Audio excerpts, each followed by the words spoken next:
I'm a professor at the Department of English and Communication here at PolyU, and this is my PhD student, Chiohan. Hello, I'm Chiohan. One of my research interests is to develop effective communication and teaching strategies to help humanities students acquire quantitative literacy and data analytics skills.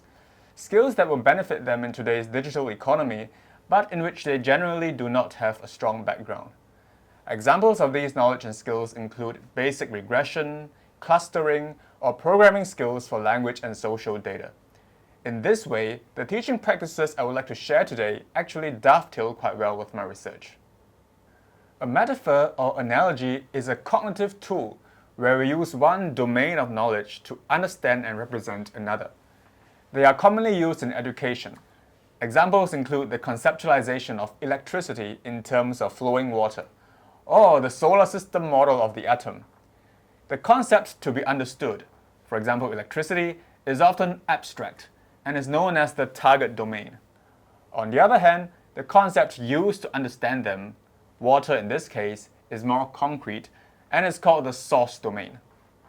Now, most textbooks only use analogies to teach, and students therefore only benefit from them receptively, engaging with the concepts as target domains. I want to go beyond that and encourage students to produce and creatively present their own analogies in their assignments, group discussions, and projects. Now, that includes exploring concepts like regression and clustering as source domains instead.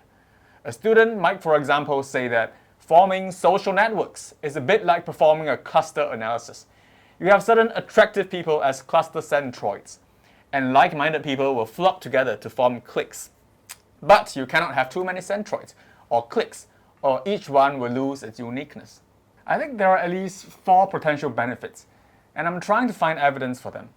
Firstly, producing their own metaphors and analogies may enhance students' agency and motivation for the subject matter. Secondly, they can enhance conceptual understanding, as some evidence suggests that we are predisposed to think analogically. Thirdly, the act of using analogies can consolidate their knowledge and transfer them to new situations, as claimed by some teaching and learning models. Last but not least, they make the lessons more memorable and help develop lifelong appreciation for the subject matter. Professor Tay's use of metaphors make abstract statistical concepts much easier to understand and remember. This is very important for students who have no backgrounds in statistics or mathematics. The analogy building assignment could also help students realize that statistical concepts and relationships do not only exist as textbook knowledge, but could also materialize in everyday life events and situations. This is particularly helpful for facilitating students' understanding of relevant techniques and stimulating their interest in data analytics.